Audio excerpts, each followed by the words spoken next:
I think being patient is quite important.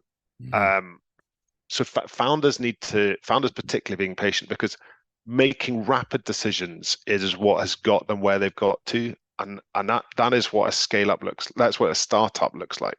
right. Make Learn to trade risk well and fast, and that's what makes them brilliant decision makers. They have a huge breadth of their organization, but they get to a point where actually you need the depth as well, Right. and depth takes time. So Mm. you have to allow people a bit of time. So Hi, and welcome to Helping People Perform, the podcast that gives you fascinating insights into those people whose chosen vocation is to help others perform at their best. From consultants to teachers, sports coaches to financial advisors, all of my guests share a passion for getting the most out of individuals, teams, and organisations. Enjoy the episode. Hi, everybody, and welcome to another episode of Helping People Perform. I am delighted to be joined today by an old university friend. I was thinking about this morning. I think it's been 27 years almost since we first met back up in Durham, and it's a pleasure to have him on the show today. We have founder at Scale Up Consulting, also doing a huge amount of work in the non-exec space, and ex-Skyscanner C-suite, which is easier to write down than it is to say. Welcome to the show today, Shane Corstorphine. thanks, Paul.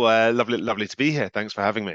Oh, absolute pleasure, mate. And it's been great to catch up over the last sort of few weeks and months as well in preparation for this. And, as I say, we know each other from back in those days at doing engineering, back in Durham Uni those days. And we've done various different things between ourselves in those years. But tell us about your journey. What got you to where you are today? And Paul, let's say that you clearly haven't been stressed enough, because you've barely changed in those 27 years. A couple of Uh, grey hairs here and I, there, mate. I've had a slight. People seem to think I've had a bit of a tough paper round.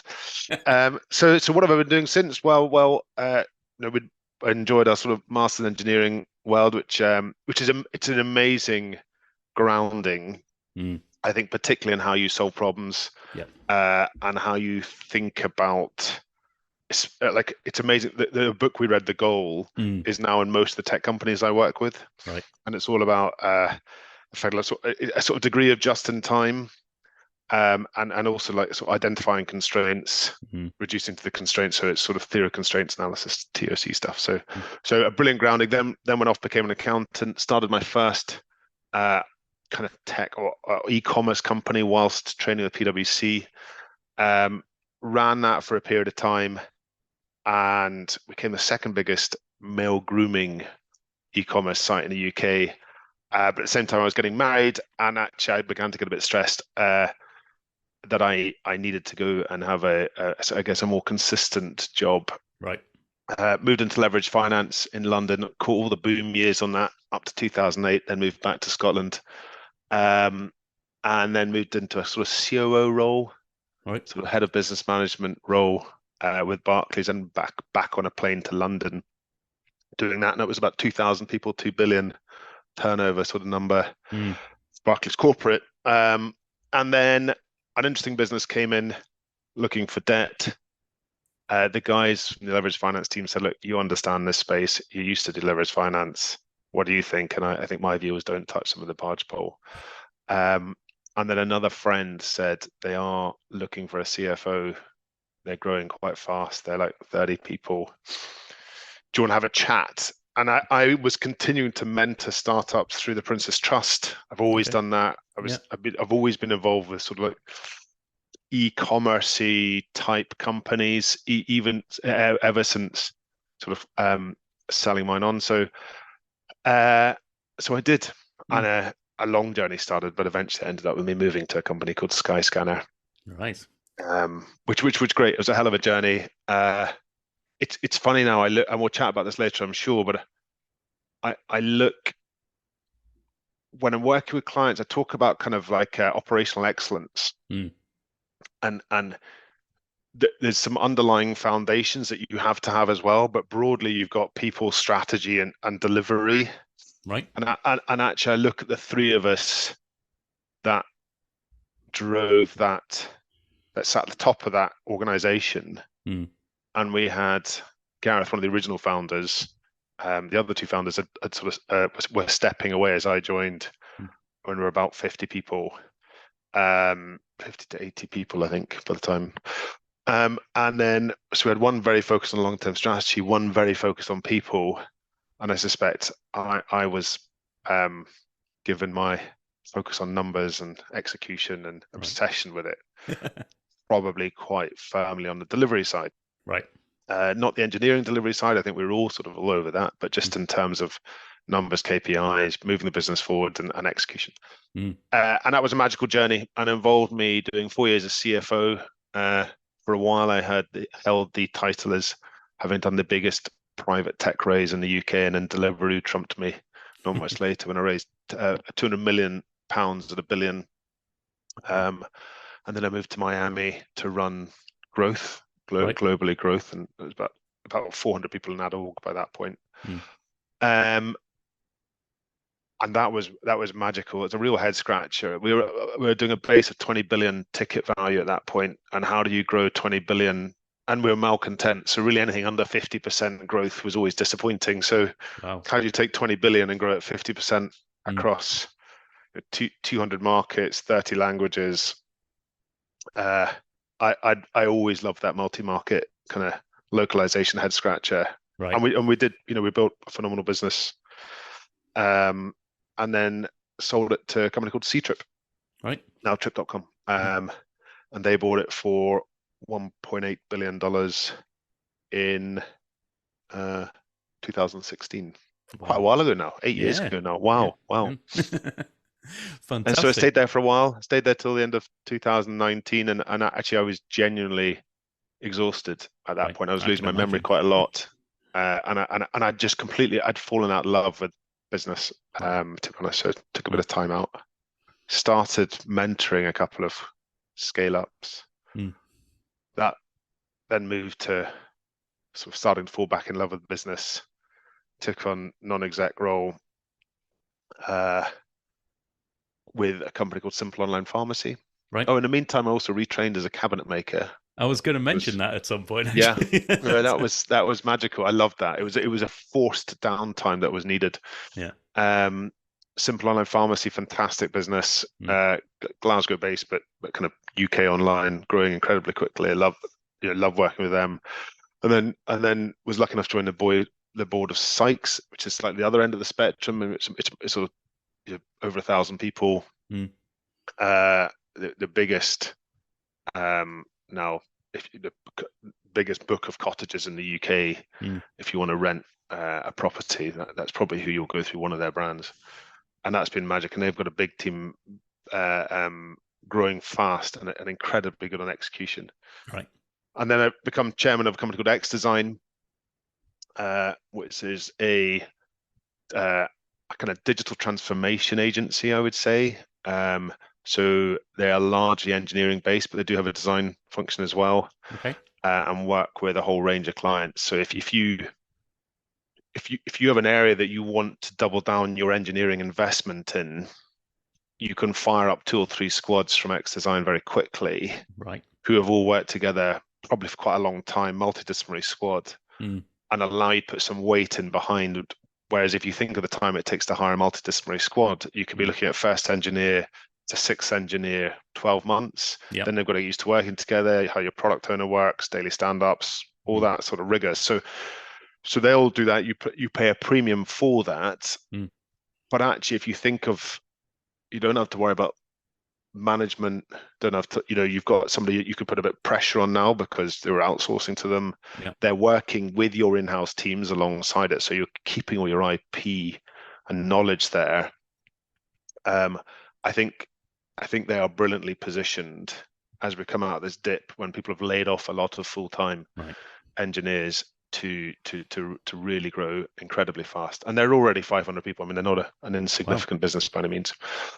As chairman there, and then I've just taken on a 4th and final non-exec role in a big data travel sort of data company that's super exciting, and it's kind of going on a bit of a shift in the journey. It's just done a big acquisition, again, private equity backed. So really enjoying working with them. We just haven't announced it yet, so I'll keep that mystical. And then the other side of my business is I have a one-man consultancy, which Yep. um, and it feeds my desire to help people be the best they can be. And I Yep. coach CEOs, I coach founders to become CEOs is probably the best way to put it. Okay. Yep. And I coach CEOs through that scale-up journey. Um, when they're growing very fast, the business is changing the whole time. They may or may not have an exec team that can support them. They may or may not have the right sort of board that can support them. Right. And it's pretty lonely, to be Yeah. honest. And therefore, having somebody you can bounce ideas, somebody you can be honest with and say, I have no idea how to solve this problem. Right. I think helps them be the best they can be, and in Mm. turn helps those organizations be the best that they can be. So Oh, I have a real passion there, and I keep it to a relatively few clients there, so I can give them the time that they need. brilliant stuff. And that's largely done out of passion. Yeah. Oh, mate, I mean, there's so much in there just to unpack just from the history. And I know people are going to be very interested, certainly in the Skyscanner bit. It's a household brand and something that I've used many, many times over the years. If I'd known I was putting money in your pocket, I might have done something different. But particularly after the England-Scotland result over the weekend, but we won't talk about I said we wouldn't talk about it. that. So, I mean, that was such an amazing journey to go from a startup, and you said about 30 people when you joined, through to how many people and what sort of size was it when you eventually Yeah, we would have stepped away? been over 50 when I joined, but it was sort of single office, Right. and we ended up with, I think, 12 offices and about 2,000 people. Right. And it was a massive transformation. Yeah. So And hugely, on the one side, hugely lucky in that the product was outstanding, yep. and therefore this wasn't about professionalizing and putting lipstick on a pig. Mm. It was an existing phenomenal product with an organization that had sort of capped out and therefore had what I now see the whole time is all the challenges of a startup Mm. kind of going through puberty and becoming a scale up. Right. And that was the first time I'd seen it really. But it thankfully it wasn't the first time that Mark Logan, who joined as COO the same day as me, Mm. had seen it. Right. And he was a brilliant mentor, and I still stay in touch with him. And when I talk about that people part, that would have been Mm. Mark. Right. I guess the delivery and numbers and actually metrics and being able to measure our performance probably sat with me, as Mm. did funding and so it's sort of, I guess it's and then the sort of long-term visionary was Gareth Williams, who was the sort of original founder of it. So I mean, I think that's so important on a couple of points, really. One is to have that structure in your business, to have a focus, but an ability to bounce things off each other where you've each got a focused area, but it's complementary to the others.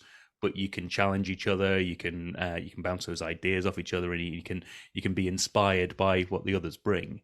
And the other bit I want to cover off as well is, because I spoke to another one of the guests, Tom Cliff, a while back on this, is that the value of having somebody who has gone through that process before. And I guess this is where certainly the scale up consulting comes through, is that for many people, that scale up journey is probably a once in a lifetime piece that they've never done before and maybe never will again.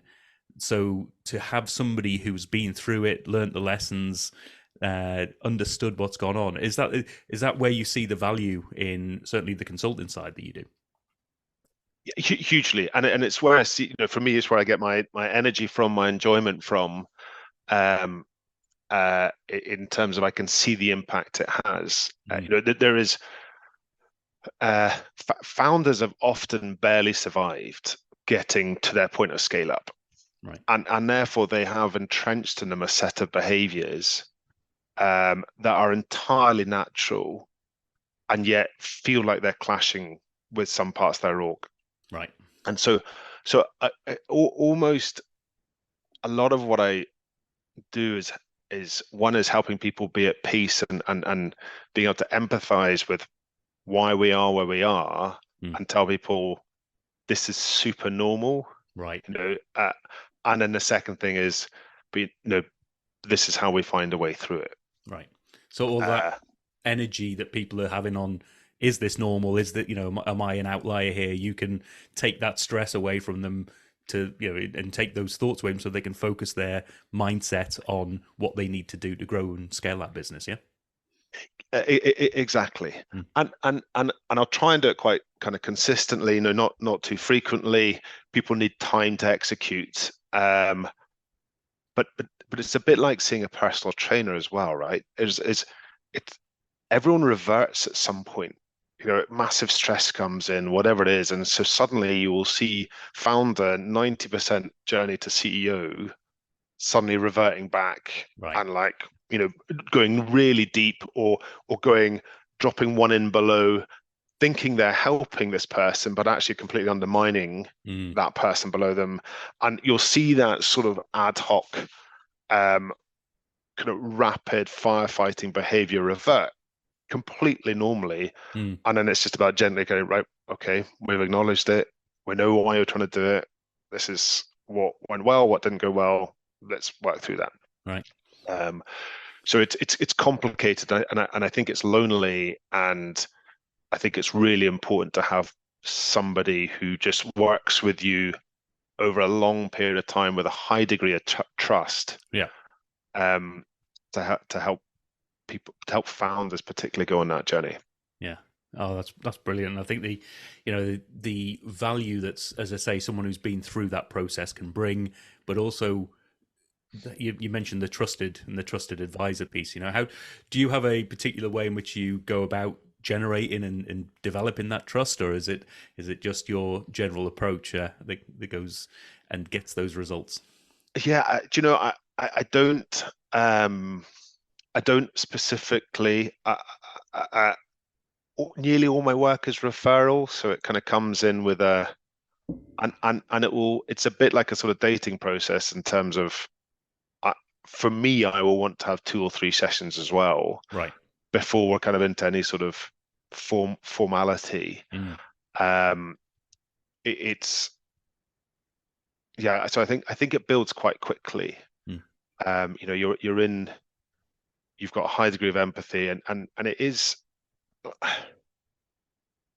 brutal, right? I mean, it is, being a founder going through a scale up is incredibly tough, Yeah. and I think having a sort of wingman, somebody you can bounce ideas off, quite quickly develops a higher level of trust, as it does like Yeah. going on the rugby field or Yeah. going to war together. When you go in at that massive sort of what is almost like a physical Mm. battle, um, and a grind, and it's tiring and exhausting, having somebody that you can rely on is Right. is really important. Yeah.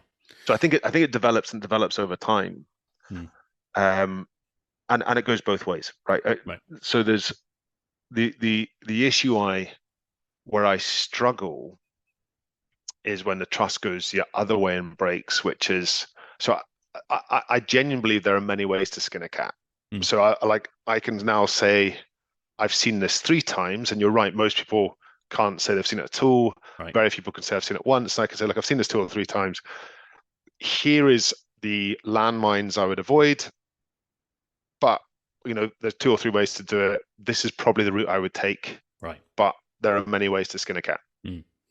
I have no problem with that person then says, I entirely disagree. Right. And I hear what you say, but actually, I've been living and breathing this for 15 years. Like, I know it. And I'm Mm. like, you so do. You have the deep domain, I have the breadth. Mm. We're going to do it this way.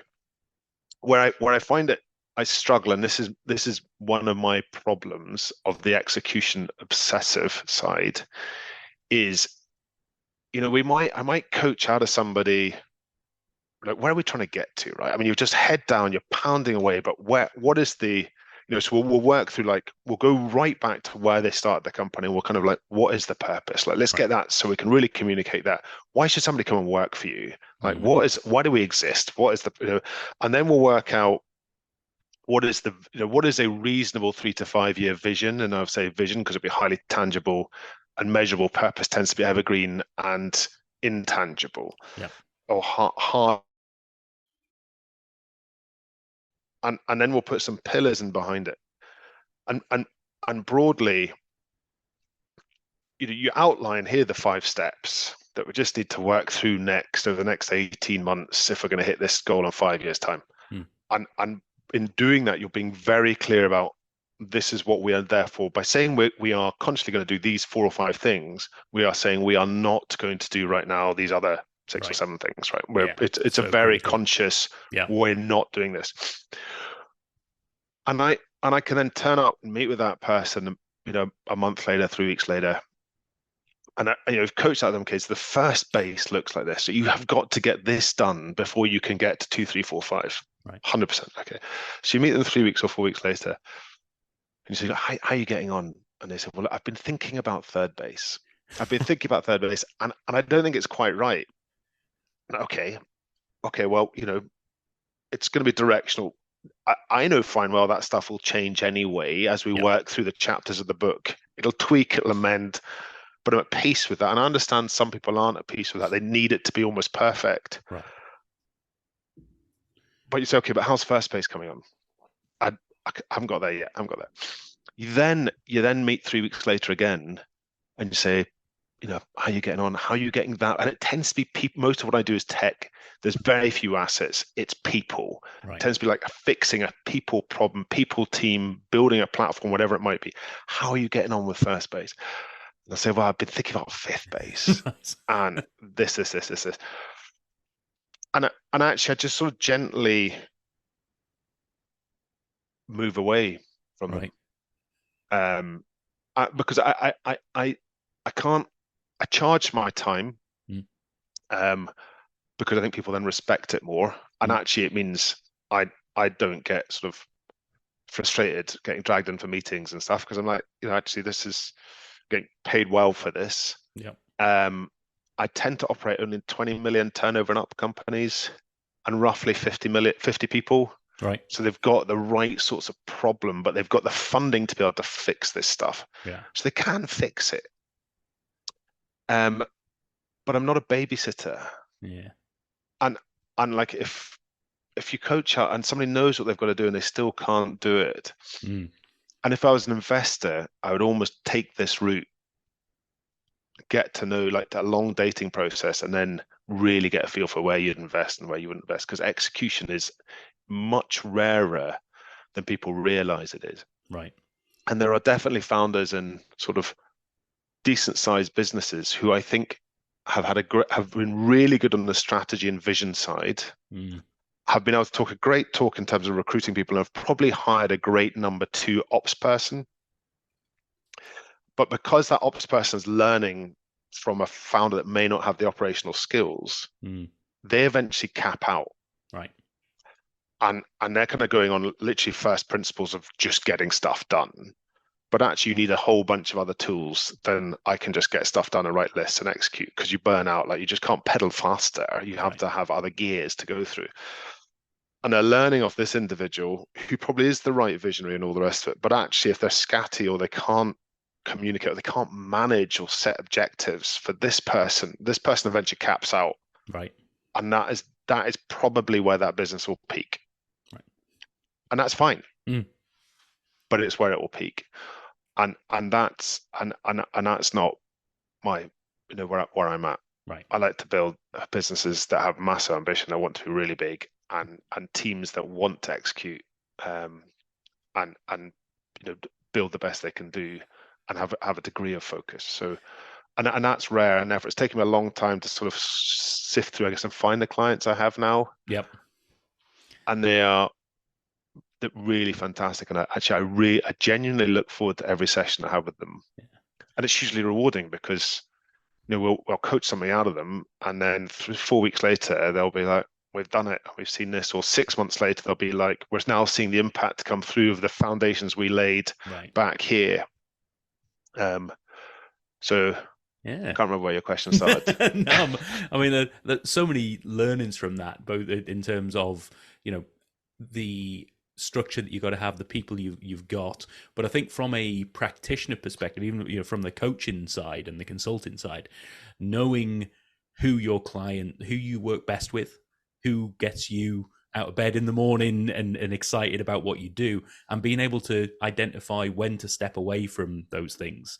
For any person in this industry, no matter what scale you are, maybe your thing is to help people up to their cap level.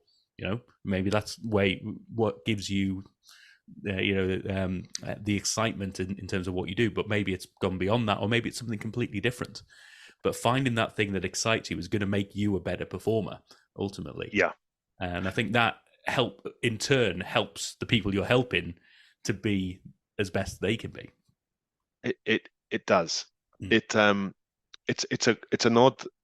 compromise though, because my strengths and my skill set and my knowledge all operate in that 50 people and up space, I would say. Right. 20 million, start to build a C-suite. I've got a few grown-ups around the table, may have a VC in, maybe not. That sort of level. Whereas there's nothing I love more than, like, if I'm sitting at dinner or whatever else, chatting to some proper startup. Right. Because I love, I love this sort of excitement of the startup-y type stuff. Yeah. But I'm now too, it sounds grim to say, sort of professionalized. I'm too scale orientated Right.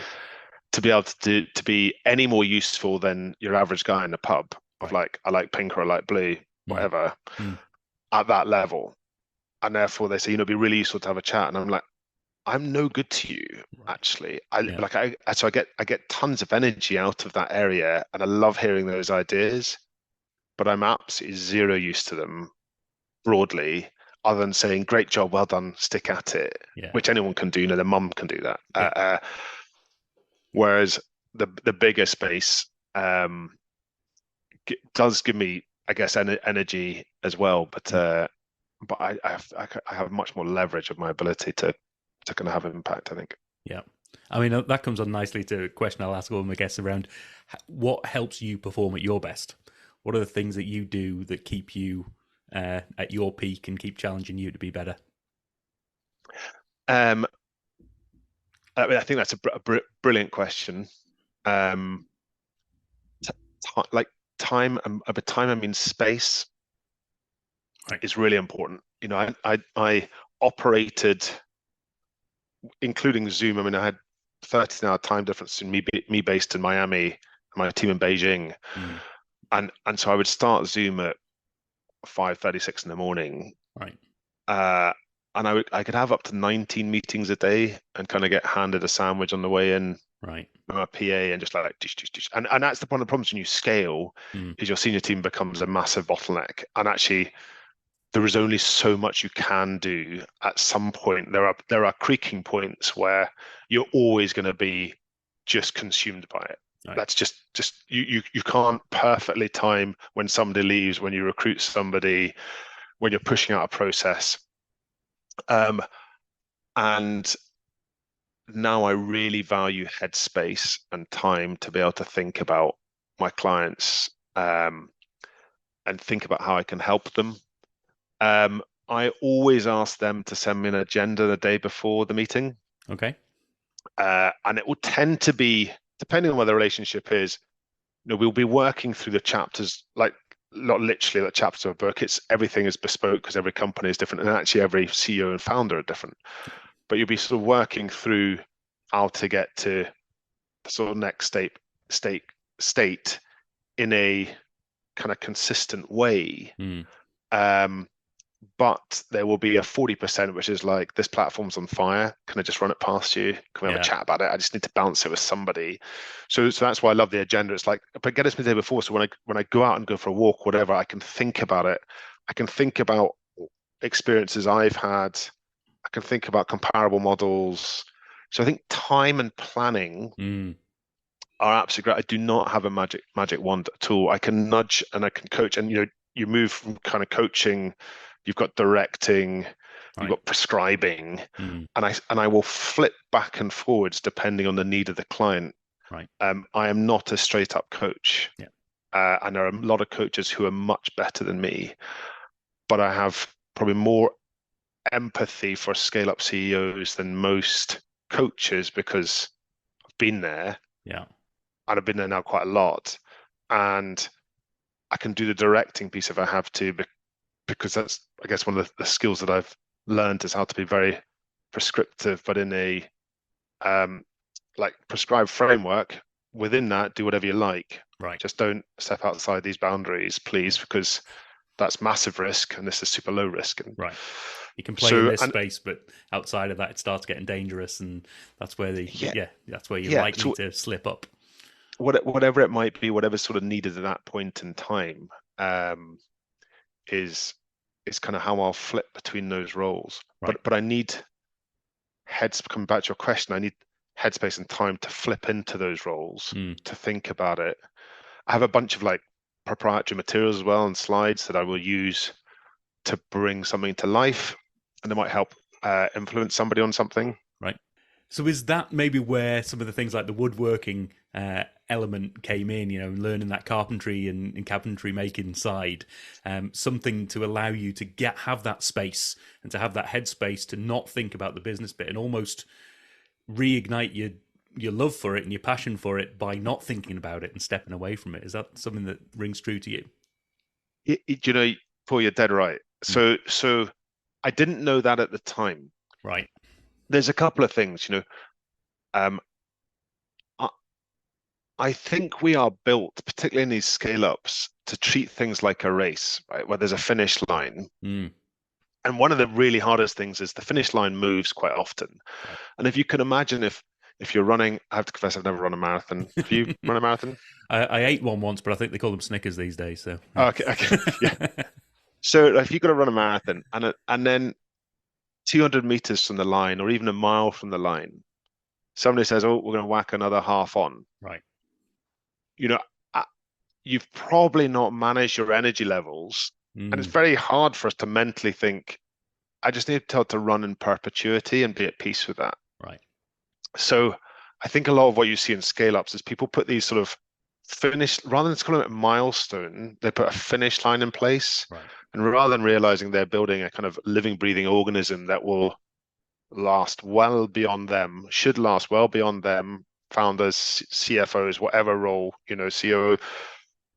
And there'll be a series of events and milestones on that journey, but that business just needs to go and go and go. And there'll be some people who join near the next milestone, they last another 4 milestones, and some who join at the start. And it's kind of living, breathing thing. There is a definite, and particularly in the kind of scale up space, is a finish line, got to go, go, go, go, go. And the finish line perpetually moves. And so, unless you manage your energy levels appropriately, you will at some point come to a headache. You're not young anymore after a decade of doing that stuff. And I was a decade in leverage finance before. You can't just throw everything at it, and you can't just pedal harder and whatever else. So I didn't realize that at the time, and would treat life as like work hard, rest hard, as opposed to trying to get the balance between the two, which I think is very hard to do. And therefore mine was the sort of enforced rest. But I also thought I'd hit the finish line and that was it. I'm done with business. I'm just going to enjoy life and do interesting projects now, and maybe some stuff, but not much. And so it was kind of a thank you to myself to recognize what I'd been through, I think. Right. Just something to say, okay, this is incredibly gratuitous. I'm never going to do this for a career. It's quite an expensive course. Right. It's just for me. But I'm going to do it.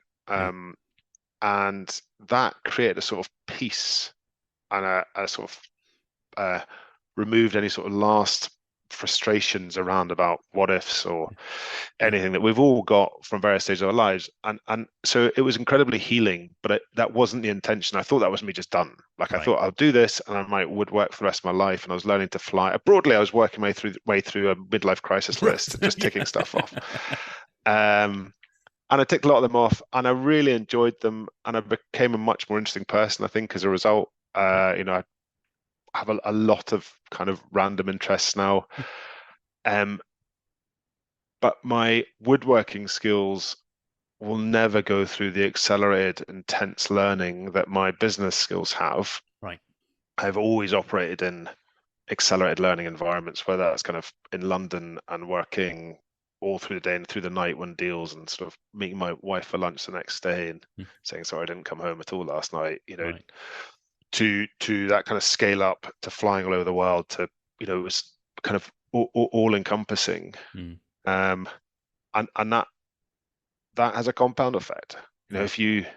If you operate in an accelerated learning environment, you build experience and Mm. knowledge. And I remember a graduate once saying to me, I'm from the generation of work smarter. It's like, I'm all over work smarter, but until you've got experience, you have no idea what smart is. And that is Right. just volume, actually. A lot Right. of that is just volume of experience. Mm. So, and I'll never have that in woodworking. Yeah. I just can't see myself turning bowls I've 12 hours a day for the rest of my life. I had a great coach once when I was living and working in New Zealand who was chatting to me about what I want to do. We were looking about a career move. And I've always loved cooking. And he was challenging me. He was like, so is this something you want to take as a career? And really got me thinking about it in terms of, is that something that I want to go into? And the sort of reflection for me was, no, I want to use this as my ability to stand back and not have the pressure. Decompress. And if I made it into my career, it would take away all the joy. And so I think it's finding those things that balance you out and give you the freedom to either express yourself or do the things that aren't linked to what you're doing in your day-to-day business world as well. There's some great opportunities there. Yeah, Um, no, I entirely agree. Going to ask you a couple of questions that I'll ask all my guests as well, in terms of if you could use your skill set and your experience, as vast as it is over the years, to help any individual or team or organization, who would you want that to be? So I am pushing quite hard on this one, actually, as it is. So it's Scotland, full stop. Okay. And I don't think I could ever be a politician. But there are certainly areas that I can help in. And I've just spent the last year on the Scottish Investment Panel, which Mm. is looking at how do we raise 100 billion into Scotland to drive to net zero, which is not a straightforward task. And we had a series of proposals that came out. Mm. And the area that I am now keen to help develop and shape is in that I guess 2 to 20 million funding space. We have Scottish Enterprise here. We have an incredibly healthy angel network. Right. But it's above that. I think there's a gap and there's a lack of strategy, lack of cohesive strategy. And there's some very odd the way that politics works is very odd in terms of the unintended consequences of things. Right. And this is not just a kind of Scottish government thing, this is a Westminster thing. The whole thing is clunky as hell. Mm. And so I am trying to get a mandate to roll my sleeves up and pull a team together and then do a load of deep dives and come back with a small set of proposals that we think could really streamline and enhance that part of the economy in Scotland. Oh, brilliant! Well, if we've got anybody listening who can help out and get involved, then Yeah, for then sure. yeah, that's definitely something to be passionate about. I know you've always been passionate about Scotland, and it doesn't surprise me that you're saying that in a lot of ways, to be honest. But that's great to hear. So maybe let's flip that on its head a little bit and say, if you could sit down, have a meal, have a drink with somebody who you think could really help up your game and help you perform at your best, who would you want that to be? Yeah, so that is a super interesting question. You know,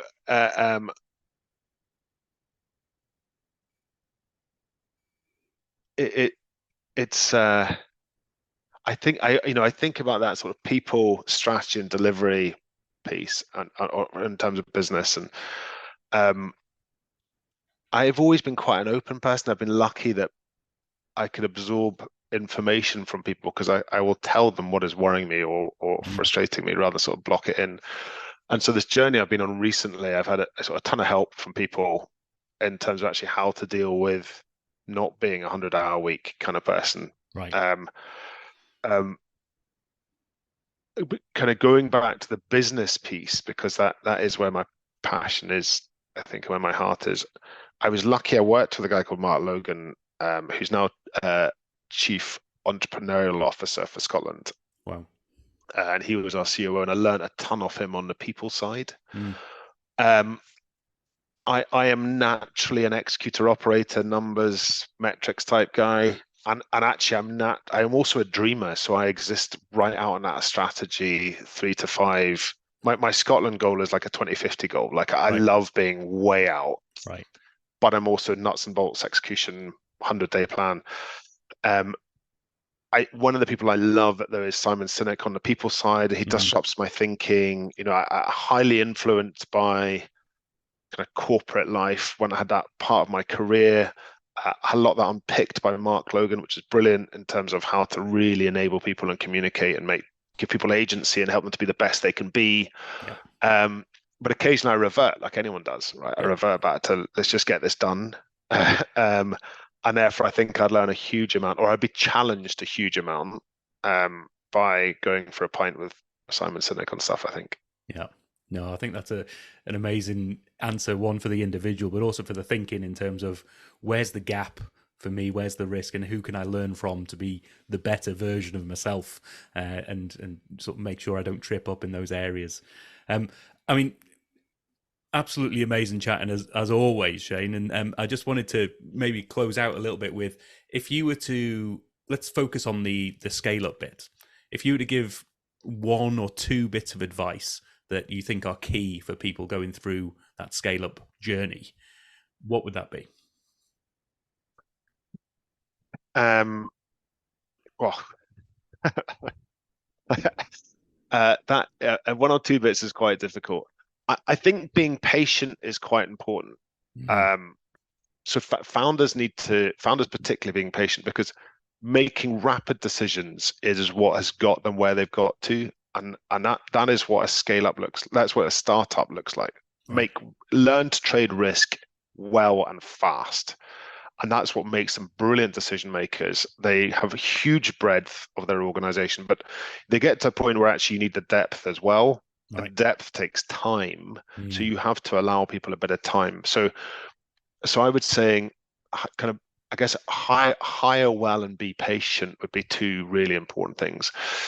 And just to sort of slightly bring that to life, I think hiring well means hiring people who are good managers and actually can cope with probably not being managed very well, because you're possibly not a great manager as a founder. You're a great leader, but not a great manager.